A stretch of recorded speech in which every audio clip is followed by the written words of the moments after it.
అందరికీ నమస్తే. మనం ప్రస్తుతము సుందరయ్య విజ్ఞాన కేంద్రం వద్ద ఉన్నాము. తెలంగాణ రాష్ట్ర వ్యాప్తంగా అనేక పార్టీలు ఉన్నప్పటికీ ఇప్పుడు బీఆర్పీ అని చెప్పేసి కొత్త పార్టీని అయితే ఆవిష్కరించారు. అసలు ఆ పార్టీ ఎజెండా ఏంటి, అసలు ఎందుకు ఆ పార్టీ తీసుకొస్తున్నారు అని చెప్పేసి ఆ పార్టీకి సంబంధించినటువంటి వ్యవస్థాపక అధ్యక్షులను అడిగి తెలుసుకుందాం. అన్న, ఏదైతే తెలంగాణలో అనేక పార్టీలు అయితే ఉన్నాయి, అనేక పార్టీలు అయితే ఉన్నట్లుగా మనకు తెలుసు. అయితే ఈ పార్టీలన్నింటినీ ఉన్నప్పటికీ కూడా మళ్ళీ కొత్త పార్టీ అయితే తీసుకొని రావడానికి గల కారణాలు ఏంటన్నా? అంటే మేము ఇక్కడ తెలంగాణ రాష్ట్రంలోతో పాటు ఉమ్మడి ఆంధ్రప్రదేశ్ రాష్ట్రం నుంచి కూడా గత 30 సంవత్సరాలుగా చూస్తున్నాం. అసలు ఈ ఉమ్మడి ఆంధ్రప్రదేశ్ రాష్ట్రంలో ఎస్సీ ఎస్టీ బీసీ మైనార్టీల వర్గాలకు అసలు జరుగుతుంది, ఏం న్యాయం జరుగుతున్నది, ఏ రంగాలలోనే అన్యాయం జరుగుతున్నది, అసలు ఇన్ని రకాల సంఘాలు సంస్థలు వ్యక్తులు వస్తున్నారు కదా. మరి బాబాసాహెబ్ అంబేద్కర్, మహాత్మా జ్యోతిరావు పూలే, కాన్సీరామ్ గారు ఏదైతే కోరుకున్నారో ఈ దేశంలో ఉండే ప్రతి పేదవారికి సమాన అవకాశాలు విద్యారంగంలో, ఉద్యోగ రంగంలో, ఉపాధి రంగంలో, ప్రతి ఒక్కరి భూమి రంగాలలో కూడా మరి సమానంగా ఉండాలని ఏదైతే వాళ్ళు కోరుకున్నారో మరి ఆ యొక్క ఎజెండాలతోటి రకరకాల సంఘాలు సంస్థలు వస్తున్నాయి. కానీ అది ప్రజల కోసం నిర్భయంగా పనిచేస్తున్నాయి అంటే అది కూడా అంతంత మాత్రమే చేస్తున్నాయి. 30 సంవత్సరాల సమయం తీసుకున్నాం. ఈ మెజార్టీ ప్రజలమైన బీసీలము రాజ్యం స్థాపించాలనే ఒక లక్ష్యంతో ఏదైతే బహుజన రాజ్యం కోసం తప్పించున్న మహనీయులు మరి వాళ్ళ ఆశయాలకు అనుకూలంగా పనిచేస్తే ఈరోజు రాజ్యం మనదే. కానీ రాజ్యం ఎందుకు వస్తలే అంటే ఈ రాష్ట్రంలోనే, ఉమ్మడి ఆంధ్ర తెలంగాణ రాష్ట్రంలోనే ఏదైతే నాయకత్వ వైఫల్యాలు, అనైక్యత ఏదైతే ఉందో దానివల్ల ఇక్కడ మహనీయుల ఒక ఆశయాలు నీరు గారుతున్నాయి. మరి ఆ నీరు గారే క్రమాన్ని ఈరోజు మేము బహుజనవాదులు అందరం కూడా అసలు మహనీయులు ఏం కోరుకున్నారు, మనం ఏం చేస్తున్నాం అనే ఒక లక్ష్యంతో ఈరోజు ఒక ఆశయ సాధనే లక్ష్యంగా ముందుకు పోవాలని ఈరోజు కొత్త పార్టీ పెట్టడం జరుగుతుంది. అయితే ఈ పార్టీది ఏదైతే ప్రధాన డిమాండ్స్ ఏం డిమాండ్స్ పెట్టారు, అసలు ఏం డిమాండ్స్తోని మీ ఎజెండా ఏంటి? అసలు మా ఎజెండా బాబాసాహెబ్ అంబేద్కర్ భూమిని జాతీయం చేయాలని కోరుకున్నాడు కాబట్టి ప్రధానంగా భూమిని తీసుకున్నాము. ఈ దేశంలో కానీ రాష్ట్రంలో కానీ భూమి లేని ప్రతి పేదవారికి సొంత భూమి ఉండాలి, రాజ్యాంగం కల్పించిన హక్కు, ప్రతి పేదవారికి ఉపాధి అవకాశాలు కల్పించాలి, ప్రతి విద్యార్థికి ఉద్యోగ అవకాశాలు కల్పించాలి, ప్రతి పేదవారికి కార్పొరేట్ స్థాయిలో ఉచిత విద్యా వైద్యం అందియాలనే ఒక లక్ష్యం ఏదైతే మహనీయులు చెప్పారో మరి అది ఏ పార్టీ కూడా చేయలేకపోతున్నది. అది చేయడం కోసమే ఈ పార్టీ అవసరము. కాబట్టి వాటిని ఆదర్శంగా ఎజెండాగా తీసుకొనే ఈరోజు ఈ పార్టీ పెడుతున్నాం. అదే ఏ కులాలు దీనిలో పాల్గొంటున్నారు? అన్ని సబ్బండ వర్గాలను తీసుకొని వస్తారా, లేకపోతే ఒక కులం వరకే ఈ పార్టీ పరిమితమా? ఈ రాష్ట్రంలో, దేశంలో ఉండే ప్రతి పేదవారికి పార్టీ అండగా ఉంటుంది. ప్రతి పేదవారి పార్టీలో భాగస్వామ్యం అవుతారు.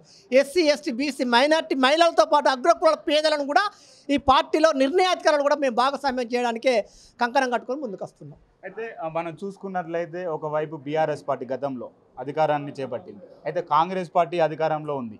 అయితే ఇలాంటి డబ్బున్నటువంటి పార్టీలను దీటుకునేటువంటి సత్తా, శక్తి మీ దగ్గర ఉందా? ఉంది. బలమైన రాజకీయ సిద్ధాంతం ఉంది మా దగ్గర. సత్తా అంటే వాళ్ళకు డబ్బులున్నాయి, మాకు రాజ్యాధికారం అనే ఒక సిద్ధాంతం ఉంది. ఎందుకంటే ఈరోజు బీఆర్ఎస్ పార్టీ ఏం చేస్తుందో ప్రజలకు తెలుసు, కాంగ్రెస్ పార్టీ ఏం చేస్తుందో ప్రజలకు తెలుసు. ఎందుకంటే ఈ ఉచితాలు అనే ఒక అపోహలను ఈ రాజకీయ పార్టీ తీసుకొచ్చి ప్రజలను అయోమయం చేస్తున్నారు. ఈ ఉచితాలు అనే పథకం కాదు, ఫస్ట్ ఉపాధి కావాలంటున్నాం మేము. ప్రతి పేదవారు స్వేచ్ఛగా నిర్భయంగా బతికే స్వేచ్ఛ కావాలంటే ఉపాధి కావాలి, ఉద్యోగం కావాలి. ఆ దిశగా అడుగులు వేయమంటున్నాం మేము, ఆ దిశగా ఆలోచన చేయమంటున్నాం. కానీ ఉచితాల పేరుతోటి ప్రజలను అయోమయం చేయడం, ప్రజల్ని అంటే గందరగోళం చేసే పరిస్థితి పరిపాలన తప్ప ప్రజలకు ఏది కూడా న్యాయం జరిగే పరిపాలన కాదు అని మేము చెప్తాం. మరోవైపు బీజేపీ కూడా తెలంగాణలో బలపడుతుంది, వచ్చేసారి మేమే అధికారంలోకి వస్తామని చెప్పేసి కూడా కొన్ని పార్టీలు అంటున్నటువంటి పరిస్థితి మనం చూస్తున్నాం. అయితే ఈ పార్టీలన్నింటినీ ఎదుర్కొనేటువంటి సత్తా, లేకపోతే మీ దగ్గర క్యాడర్ను నిర్మూలించుకున్నటువంటి శక్తి మీ దగ్గర ఉందా? ఖచ్చితంగా ప్రతి గ్రామంలో కూడా మేము క్యాడర్ నిర్మాణంతో పాటు బలమైన రాజకీయ సిద్ధాంతాన్ని కూడా మేము అందిస్తాం. ఎందుకంటే ఈరోజు బీజేపీ వచ్చినా, బీఆర్ఎస్ వచ్చినా, కాంగ్రెస్ వచ్చినా అవి మూడే. ప్రజలకు ఏమి ఒరగదు, వాళ్ళతోటి ప్రజలకు ఏమి కాదు. 75 సంవత్సరాల భారతదేశ స్వతంత్రంలో ఎక్కడుండే పేదవాడు అక్కడే ఉన్నాడు. ఎక్కడ ఎలాంటి ఆదాయం లేని ఒక అగ్రకుల పోడు ఈరోజు కోట్ల రూపాయలు పడిగెత్తున్నా అంటే అదంతా కూడా మా ప్రజల కష్టము, మా ప్రజల సొమ్మే. మరి మేము నిర్భయంగా నిజాయితీగా ఏదైతే మహనీయులు కోరుకున్న ఒక హక్కుల కోసము మేము నిస్వార్థంగా పనిచేయడము, ఈ ప్రజలందరినీ కూడా ఇందులో భాగస్వామ్యం చేయడమే మా లక్ష్యం. అయితే ఏదైతే కాంగ్రెస్ ప్రభుత్వమో ఇది ప్రజాపాలన అంటుంది, మరి ఇన్ని సంఘాలు, ఇన్ని పార్టీలు ఎందుకు పుట్టుకొస్తున్నాయి? అందరు కలిసి కాంగ్రెస్ సపోర్ట్ చేయొచ్చు కదా. ప్రజాపాలన అంటే ఎట్లా? ప్రజల భాగస్వామ్యం కావాలి.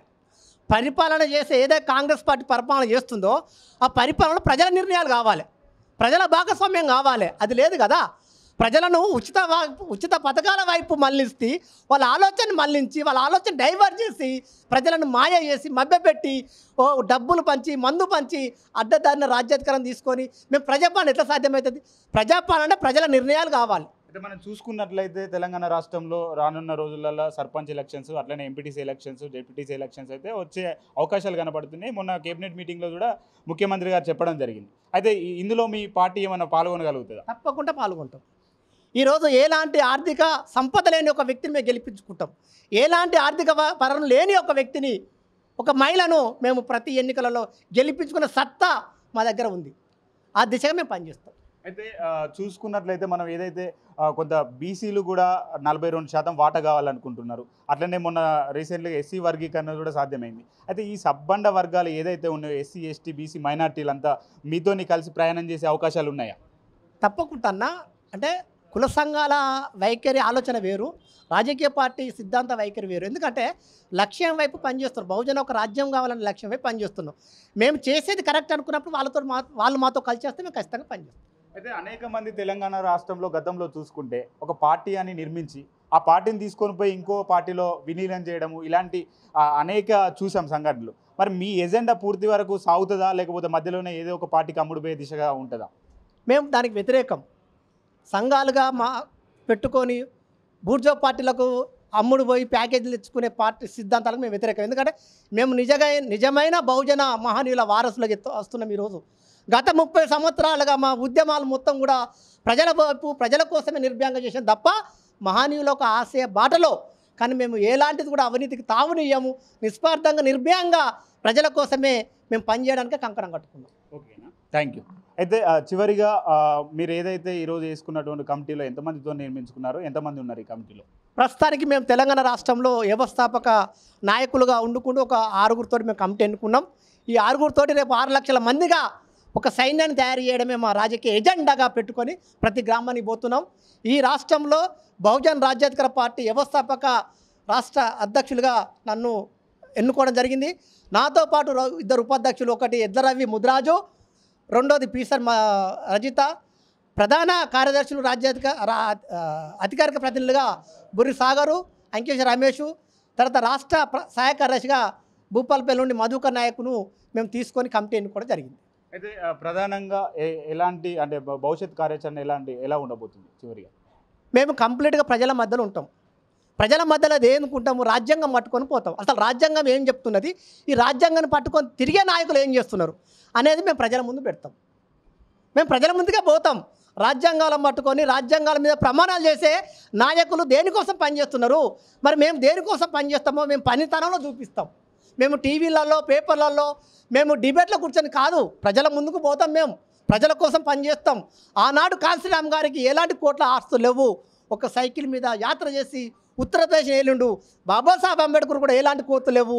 మహాత్మా జ్యోతిరావు పూలకు ఉన్నాయి కూడా ప్రజల కోసం దారిదత్త చేసిండు. కానీ మేము ఎలాంటిది ఆశించకుండా లక్ష్యం వైపుగానే ప్రజల ముందు పోతాం. మేము ప్రజల మధ్యలో ఉంటాం. ప్రజలను చైతన్యం చేస్తాం. ప్రజల ముందు చర్చ పెడతాం. ప్రతి గ్రామంలో చర్చ జరగాలి.